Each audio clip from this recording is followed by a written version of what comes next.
Today we'll be looking at installing Deno onto your system. To get started, go on deno.land, where you'll be greeted with this page showing some information about what Deno is, and then there'll be an installation guide.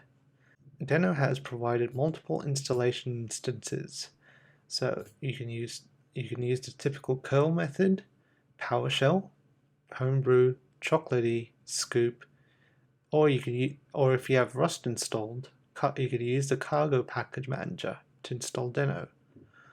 In this video, we'll be looking at using Homebrew.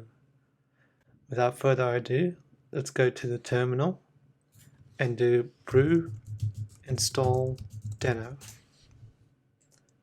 We will now proceed to create a file and do a test run for our installation.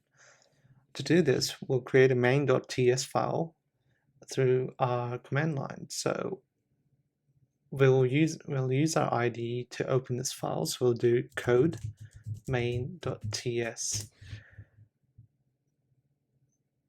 So in my case, it's Visual Studio Code, and we have an unsaved main.ts file. So for testing reasons, we'll do console.log hello world,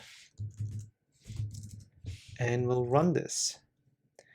Now, to run a Deno file, we use the commands deno run main.ts, and there we go, hello world.